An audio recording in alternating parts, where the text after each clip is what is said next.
जय महाकाल।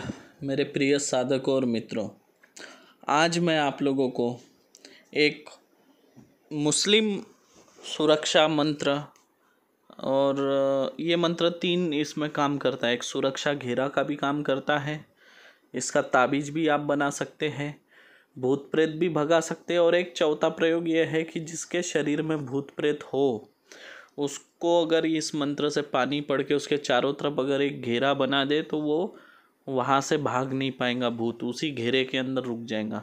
कई बार क्या होता है, किसी के शरीर में भूत बुलाने के बाद तांत्रिक को देख के भाग जाता है या उसको निकालते समय भाग जाता है, तो ऐसे समय में भी आप उसको रिंगन करके रख सकते हैं। यह एक बहुत पावरफुल मंत्र है, बहुत ही पावरफुल मंत्र है और इसको भी आप ये कर सकते हैं, याद करके अपने काम में उपयोग में ले सकते हैं। मित्रों,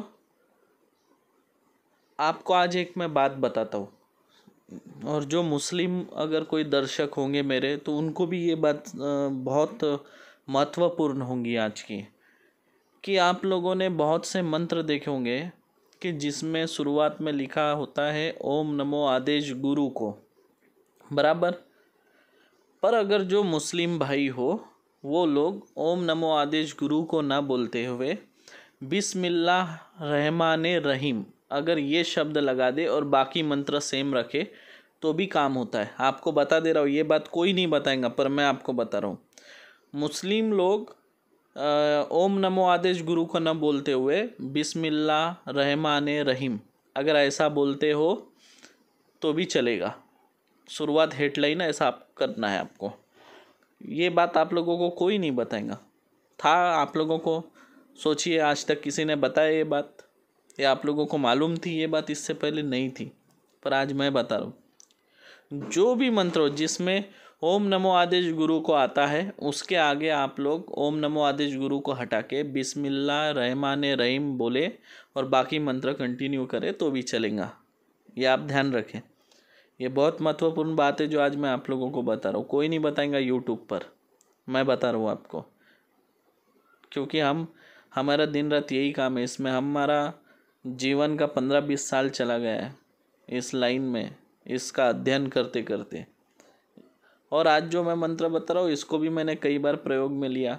और ऐसा भी होता है मित्रों, कई बार क्या होता है कि जैसे अपने हिंदू धर्म में भी ऐसे बहुत से अच्छे तांत्रिक है और बुरे तांत्रिक है, ऐसे ही मुस्लिम धर्म में भी कुछ नापाक तांत्रिक है जो लोगों को तंग करते हैं। अब नापाक तांत्रिक बोले तो वो नापाक जीन, नापाक जिन्नात ये सब बेच के, खबीज बेच के ये सब तकलीफ देते हैं, तो उनको भी रोकने में ये मंत्र काम करता है। अगर ये आप मंत्र पढ़कर एक मिट्टी की हंडी लेंगे, मिट्टी की हंडी में आप डालेंगे दूध, उसमें आप डालेंगे देसी शराब, ठीक है, और उसमें डालेंगे अक्षत चावल का, फिर बाद में आप डालेंगे उसमें सिंदूर, गुलाल, बुक्का, और उसमें डालेंगे नींबू।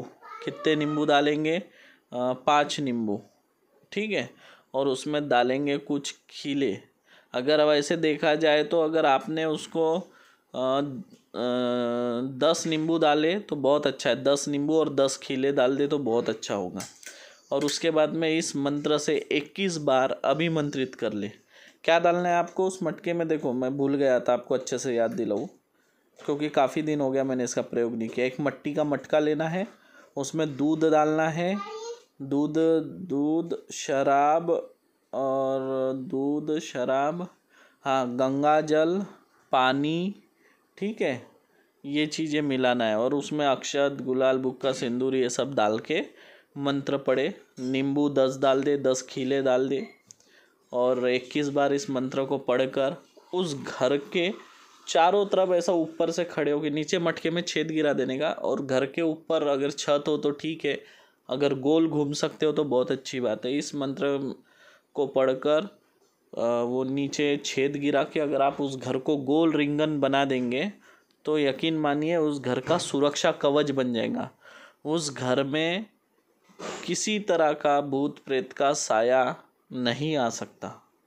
कोई भी कितना भी बड़ा मुस्लिम तांत्रिक क्यों ना हो, वो उस घर के अंदर एक भी व्यक्ति का क्या बोलते सर का बाल भी नहीं हिला सकता। छोड़ो उसका कुछ बुरा करना, लेकिन उसके सर का बाल भी नहीं हिला सकता, उसके घर में कुछ भी नहीं भेज सकता वो।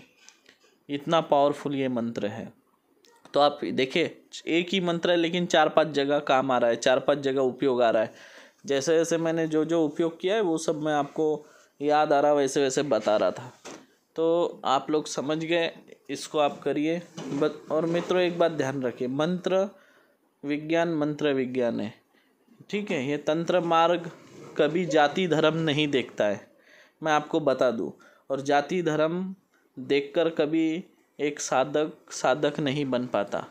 मैं तो हिंदू हूँ, लेकिन मेरे पास मुस्लिम तंत्र भी है, फारसी मंत्र भी है, सभी है। एक साधक को हर तरह के मंत्र रखना है, तभी वो एक तांत्रिक बन पाएगा। अभी एक हिंदू है, अगर उसके सामने कभी मुस्लिम तांत्रिक आ गया तो उससे लड़ेगा कैसे? तो उससे लड़ने के लिए उसके मंत्र भी आपके पास होने चाहिए। तो एक सफल तांत्रिक बनने के लिए कभी धर्म और जाति का भेद कभी ना करे। और मैं तो जाति पात कभी मानता ही नहीं हूँ, ठीक है। और मैं आप लोगों को भी सलाह दूंगा, जाति पात कभी ना माने, एक दूसरे से भाईचारे से मिलजुल कर रहे। क्योंकि मित्रों आपने देखा होगा, दंगे फैलाने वाले जो लोग होते हैं वो नेता लोग होते हैं।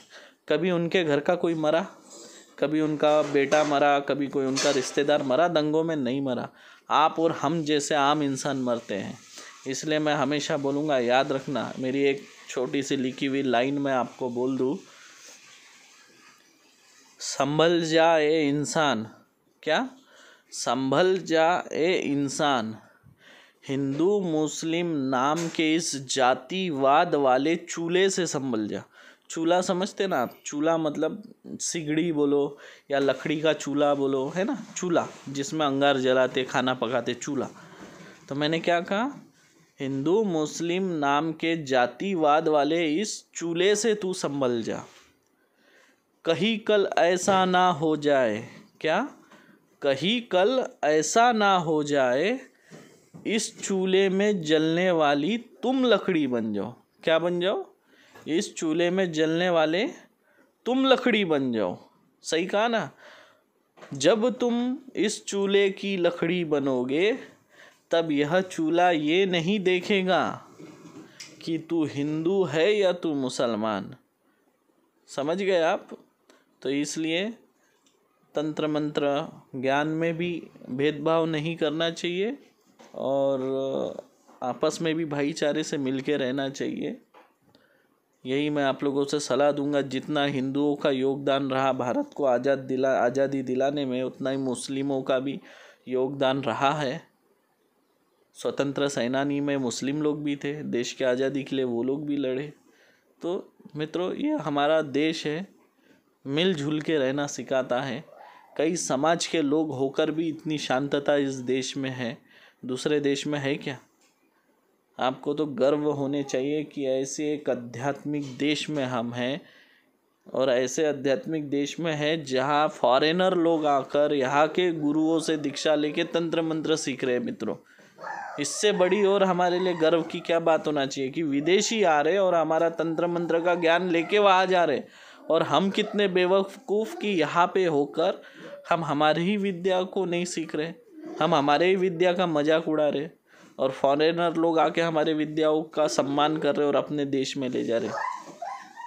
यही बात है मित्रों, विद्या को समझो, उसका अध्ययन करो, मनन करो, चिंतन करो, और योग्य गुरु के सानिध्य में रह के सब करो। मैं हमेशा बोलता हूँ। अब एक आगे के इसमें मैं आपको मेरे जीवन का एक किस्सा सुनाऊंगा, क्योंकि वो लंबा है, इस वीडियो में सुना नहीं पाऊँगा। सुनाना तो बहुत कुछ है मित्रों, लेकिन बनाने जाओ तो वीडियो बहुत बड़ा बन जाता है ना। तो मंत्र भी आपके स्क्रीन पे है, इस मंत्र को आप लोग अच्छे से याद कर ले। मित्रों, मैंने पीर साहब को देखा। पीर, मैं उम्र के 10 साल की उम्र में जब मैं मेरे गुरुजी के आश्रम में था, और मैं नीचे ज़मीन में सोता था, मेरे बाजू में थोड़े दूर पे गुरुजी सोते थे 8-10 फीट पे। तो मैंने देखा मित्रों, दरवाजे के नीचे से एक 7-8 इंच का ऐसी गैप थी, और हमारे आश्रम के बाहर ऐसे बम्बू का ऐसा कंपाउंड था, छोटा सा 2.5-3 फीट का, और उसके बाहर ही एक लाइट का पोल लगा हुआ था। मैंने देखा उस पोल के नीचे एक हरे घोड़े पे, घोड़ा भी कम से कम 10-12 फीट का दिख रहा था मेरे को, और एक घोड़ा भी हरा, और उसके ऊपर जो पीर साहब थे वो भी हरे, हरा ड्रेस, हरी चमड़ी, जो स्किन है वो भी हरी, दाढ़ी हरी, बाल हरे सब। तो वो वहाँ उतरे, वहाँ पे उन्होंने मूत्र विसर्जन किया। मैं देख रहा था कि वो मूत्र विसर्जन किए खंबे के पास, वापस घोड़े पे चढ़े। ठीक है, पीर साहब मूत्र विसर्जन करते नहीं करते मुझे क्या पता, लेकिन मैंने जो देखा खुली आंखों से मैं वही बता रहा। हो सकता है वो उनका कुछ मुझे ऐसे दिखाने का स्वरूप हो, या कोई मुझे संदेश देना चाहते होंगे, वो और बात है। तो उसके बाद में वो घोड़े पे बैठे, और मैं तब तक गुरुजी को उठाए मेरे थे कि देखो ऐसे ऐसे है, ऐसा स्वरूप है, ऐसी चमड़ी है, हरे कलर की स्किन है, सब बताया।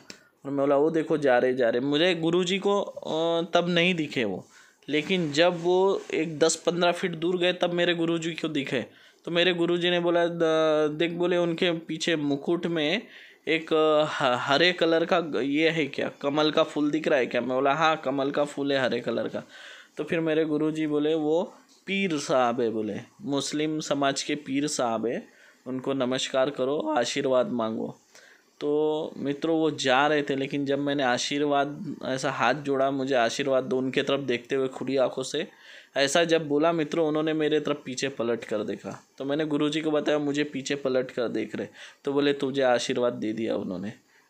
इसके बाद मैं आपको एक किस्सा काल भैरव के साधना का इसके बाद मैं आपको एक किस्सा भगवान काल भैरव के बारे में बताऊंगा। काल भैरव मैंने सिद्ध किया है, मुझे काल भैरव सिद्ध हुए हैं, और बहुत कम उम्र में किया मित्रों। जब लोग कई तरह की साधना करने के बाद, जीवन के 40-50 साल देने के बाद जो साधना करने से डरते हैं, सोचते हैं, वो साधना मैंने जीवन की मेरी शुरुआती दूसरी साधना मेरे गुरु ने दी है, और मैंने सिद्ध भी किया, और काल भैरव जी को सिद्ध करके आज वो मेरे साथ है। उस साधना के बारे में मैं आपको अगले वीडियो में बताऊंगा।